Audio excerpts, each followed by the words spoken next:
मैं हूँ वंदना भारती और आप देख रहे हैं कमोडिटी इनसाइट्स विद वंदना भारती। आज बात होगी एंटायर मार्केट की, लेकिन वीक का पहला ट्रेडिंग डे है और क्या क्या ट्रिगर्स है ये देखना काफी जरूरी है। तो सबसे पहले हम यहाँ पे एक बारी इकोनॉमिक रिलीजेस पे ही यहाँ पे ध्यान देना चाहेंगे कि किस तरीके की इकोनॉमिक रिलीजेस है और यहाँ पे क्या इम्पैक्ट आ सकता है।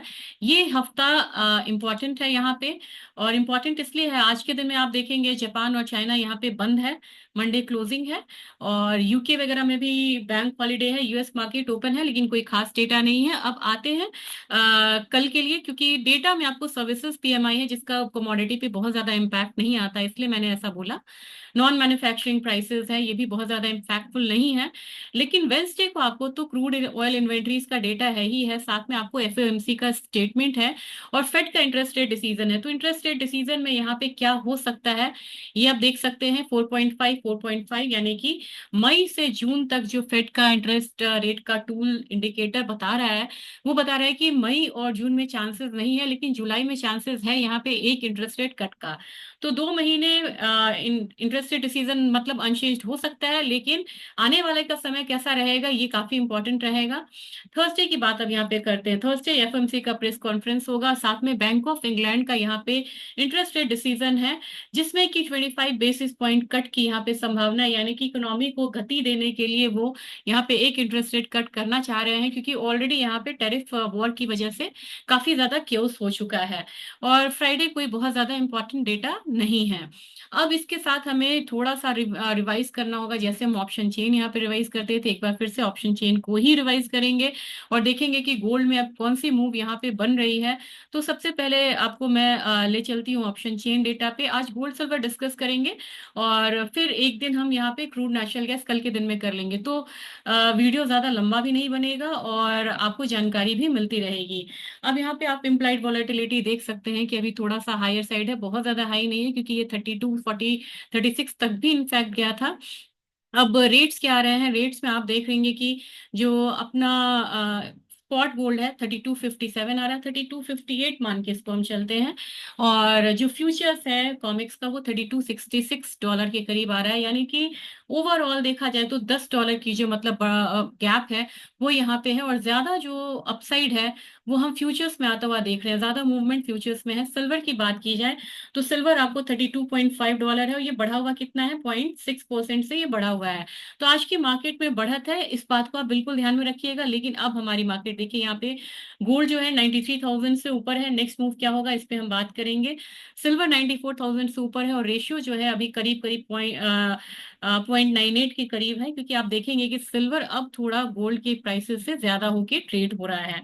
क्या स्ट्रैटेजी रहेगी वो बात करेंगे। यूएस क्रूड ऑयल आप देख सकते हैं कि 56 के करीब ट्रेड हो रहा है। $55 मैंने आपको बताया था ऑप्शन चेन को दिखा करके कि $55, और $55 से नीचे जाए तो आप $50 की संभावना है। लास्ट वीक मैंने आपको $47 50 का बोला था कि एक बार प्राइसेस $47 50 यहाँ पे आएगा, तो यहाँ पे बहुत ज्यादा बाइंग साइड में नहीं रहने का। नेशनल गैस में एक अपसाइड आएगा। तो फिलहाल मैं इसलिए दिखा रही थी पहले कि थोड़ा जीस्ट हो जाए। और सबसे बड़ी बात है कि 84.24 यानी कि आईएनआर यहाँ पे 23 पैसा अप्रिशिएट हो चुका है।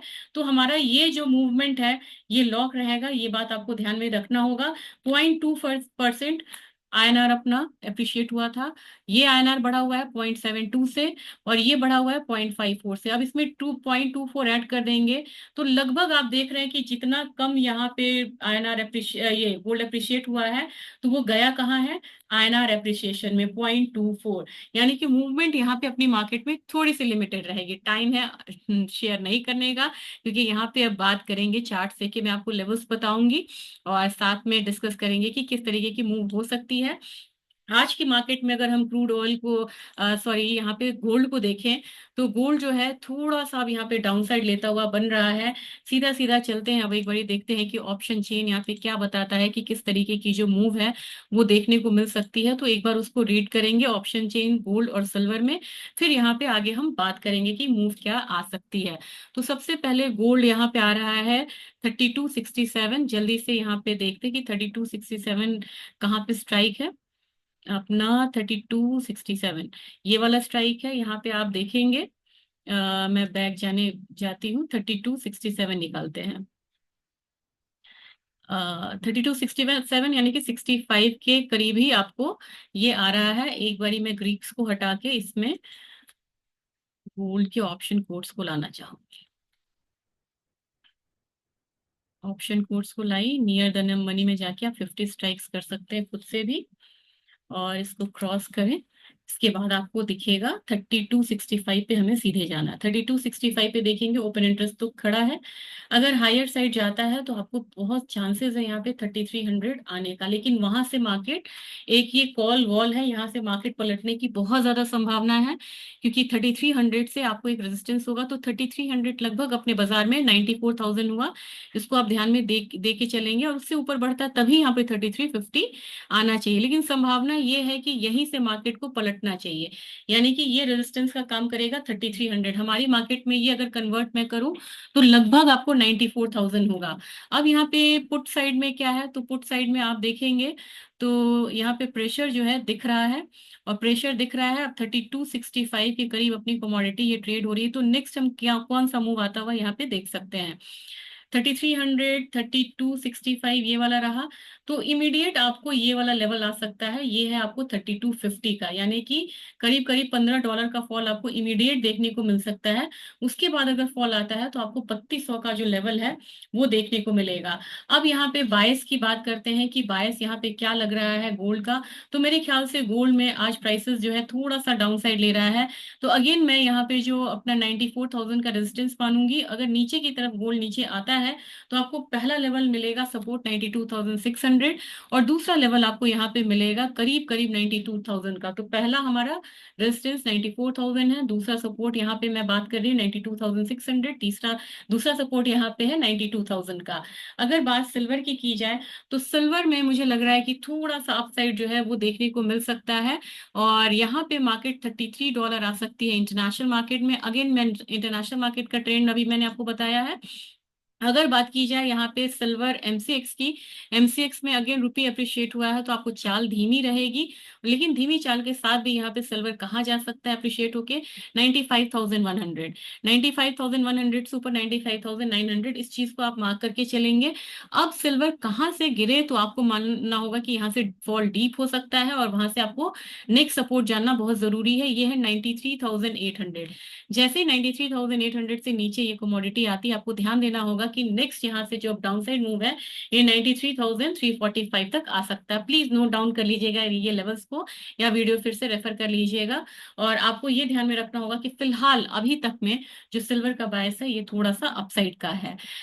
और रही बात क्रूड ऑयल की, क्रूड ऑयल ने यहाँ पे गैप डाउन ओपनिंग दिखाया है। आपको भली भांति यहाँ पे पता है कि गैप डाउन ओपनिंग यहाँ पे क्यों है। यहाँ पे गैप डाउन ओपनिंग इसलिए है क्योंकि ओपेक ने यहाँ पे बोला है कि हम प्राइस प्रोडक्शन अपना बढ़ाएंगे, और प्रोडक्शन बढ़ाएंगे और अच्छा खासा प्रोडक्शन बढ़ेगा। और उन्होंने ये कहा है कि जून से ही ये प्रोडक्शन बढ़ना शुरू होगा, नवंबर तक वो बढ़ाएंगे। तो जून में 1 मिलियन बैरल पर डे के हिसाब से अगर यहाँ पे बढ़ता है, तो ऐसे सिचुएशन में जहां डिमांड जो है वो कम है और ऑलरेडी सप्लाई साइड ज्यादा है, वहां पे सप्लाई बढ़ाने में और ज्यादा प्राइसेस पे प्रेशर आ रहा है। तो एक चीज ध्यान में रखिएगा, आज भले ही थोड़ा सा ये नीचे की तरफ से थोड़ा अपसाइड दिखा दे क्योंकि प्राइसेस बहुत नीचे आई है, लेकिन आपको मान के चलना होगा 4600 से 4400 हमारा अगला सपोर्ट बन रहा है, इसकी तैयारी करिए। सिर्फ नीचे आ गया है क्रूड, इसकी वजह से आप यहाँ पे बाय पोजीशन अभी भी फिलहाल नहीं बनाए, क्योंकि मुझे लग रहा है कि प्राइसेस अब यहाँ पे ऑप्शन चेन में, मैं कल आपको दिखाती हूँ ऑप्शन चेन, नेचुरल गैस और क्रूड ऑयल का $50 यहाँ जाने की संभावना है। और आप कहेंगे कि जिन लोगों का पोजीशन ट्रैप है वो कहेंगे कि अब यहाँ पे मैक्सिमम अपसाइड कितना देखने को मिल सकता है। तो ऐसी परिस्थिति में मैक्सिमम अपसाइड यहाँ पे $60 से ऊपर की क्लोजिंग होती है तो ही यहाँ पे $65 देखने को मिलेगा। तो मुझे लग रहा है कि मैक्सिमम अपसाइड की बात, जिनकी पोजीशन ट्रैप है तो वो $65 वाला मामला है, लेकिन 60 से ऊपर क्लोजिंग हो, लेकिन वो फिलहाल मुझे आता हुआ दिख नहीं रहा है। अगर एमसीएक्स टर्म में आप जानना चाहेंगे कि कितना मतलब यहाँ से रिकवरी दे सकता, बेस्ट केस सिनेरियो ये आपका 5,000 है। तो 5,000 से 5,100 तक हम एक अपसाइड आता हुआ देख सकते हैं, जो थोड़ा मुश्किल लग रहा है।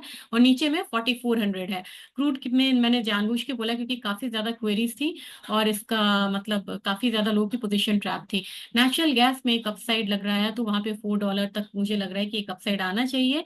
और हमारे बाजार में 310 नेचुरल गैस से मैंने आपको लास्ट वीक बोला था कि ये कमोडिटी मुझे बढ़ती हुई नजर आ रही है। भले ही अभी ये थोड़ा सा गिरे, लेकिन करेक्शन पे मुझे फिर से बाइंग वाला ही लग रहा है। 306 307 आता है, फिर से बाइंग इमर्ज होके आएगी, और 320 से 325 तक इस हफ्ते में आता हम देख सकते हैं। रेजिस्टेंस आपका वही रहेगा।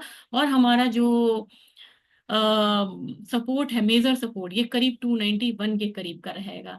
कॉपर में एक बाइंग जो है उभर के आ रही है, ये बाइंग कंटिन्यू रहना चाहिए। कहाँ तक रहना चाहिए, मैं रेजिस्टेंस आपको बता सकती हूँ सिर्फ 852 तक। 852 तक कॉपर यहाँ पे आ सकता है। अपना जो नीचे का जो लेवल रहेगा 835 का रहेगा, तो आपको आसानी रहेगा 852 तक के लिए आप यहाँ पे देख सकते हैं कि कॉपर अप्रिशिएट हो सकता है। अब जिंक की बात की जाए, जिंक 245 है, बिल्कुल रेंज में है, इसमें बहुत ज्यादा कुछ करने का है नहीं। नीचे की तरफ 242 के करीब आ सकता है। और एल्यूमिनियम ने अपना डाउन साइड जो है वो बचा के रखा है। हालांकि क्रूड का इम्पैक्ट आएगा, बहुत ज्यादा अपसाइड आता भी है तो 235 आएगा, नीचे की तरफ 229 का लेवल्स है यहाँ पे। और अब बात करते हैं हम एग्री काउंटर की। जीरा फिर से चलने की तैयारी में है। 23,000 तक आपको जीरा फिर से यहाँ पे आ सकता है। इससे ऊपर आता है तो 23,200 23,300 का जो एक लक्ष्य है वो देख सकता है। तो रेजिस्टेंस इसका 23,000 है, दूसरा 23,300 के करीब है। अगर सपोर्ट की बात की जाए तो अभी सपोर्ट, इसका मेजर सपोर्ट 22,000 के करीब है। अगेन यहाँ पे, अब यहाँ पे जो एक्सपोर्ट है वो थोड़ा सा अच्छे होने की उम्मीद है, और अब अपना मॉनसून डिमांड भी बढ़ेगा, तो जीरा में प्राइसेस ऊपर की तरफ रह सकता है। टर्मरिक भी एक अच्छा दिखाएगा बढ़िया। तो मेरे ख्याल से टर्मरिक में आप यहाँ पे 15,000 को फिर से एक बार आता हुआ देख सकते हैं। तो 14,800 हमारा पहला पड़ाव, दूसरा पड़ाव हमारा रहेगा 15,000 के करीब का, और नीचे की तरफ हम 14,000 भी आता हुआ देख सकते हैं। वो हमारा एक सपोर्ट है, और बायस जो है वो थोड़ा सा अपसाइड का रहेगा। जो तीसरी कमोडिटी यहाँ पे धनिया, धनिया के बारे में काफी लोग को क्वेरी आती है। मेरे ख्याल से यहाँ पे रशिया यूक्रेन ने काफी टक्कर दिया हुआ है, क्योंकि बाकी में हम यहाँ पे डोमिनेटिंग है। इसका एक्सपोर्ट नंबर हमारे लिए खराब था इंडिया के लिए। तो मेरे ख्याल से अब धनिया चलना शुरू होगा तो 75 50 75 70 तक देख सकता है। इसको आप ध्यान में रखिए। और हमारा जो बेस बना है धनिये का, वो यहाँ पे नीचे में बहुत मुश्किल से 73 70 से नीचे इस कमोडिटी को फिलहाल फिलहाल में नहीं जाना चाहिए। और कैस्टर सीड में मेरा नीचे का ध्यान है, 6150 तक प्राइसेस नीचे की तरफ आएगा। रही बात ग्वार काउंटर की, ग्वार काउंटर ने एक डबल बॉटम बनाया है, मैं आपसे कहना चाहूंगी डबल बॉटम बनाया है 4962। 4962 जब तक नीचे नहीं क्रॉस करता है तब तक यहाँ से मान के चले कि निचले स्तर से एक रिकवरी होगी, और होगी तो कहाँ तक, 5100 तक हो सकती है। और ग्वारगम की बात की जाए तो ग्वारगम में भी आपको मान के चलना होगा कि 9385 नहीं तोड़ता है तब तक और ज्यादा डाउनसाइड नहीं है। इसको तोड़ने के बाद आपको 9200 का लेवल्स ये दिखा सकता है। तो अभी हम ये नहीं कह सकते हैं कि ग्वार काउंटर में जो मंदी है वो आ चुकी है और अब यहाँ पे मंदी नहीं आएगी।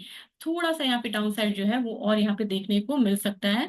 अब कॉटन ऑयल सीड केक भी थोड़ा सा दबाव में है, और अभी के समय में हो सकता है कि हम यहाँ पे 2840 तक के जो लेवल्स हैं उसको आता हुआ देखें। तो ये आज का आउटलुक था। मैं कोशिश करूंगी कि मसालों पे एक अलग से भी वीडियो बना के एक छोटा सा वीडियो आपको दूं। वीडियो कैसा लगा जरूर शेयर करिएगा, फीडबैक जरूर दीजिएगा। मैं एक मतलब सिंस कॉन्फ्रेंस पे थी, मैंने क्वेरीज के जवाब नहीं दिए हैं, मैं कोशिश करूंगी कि क्वेरीज के जवाब आपको दूं जल्दी से। Thank you.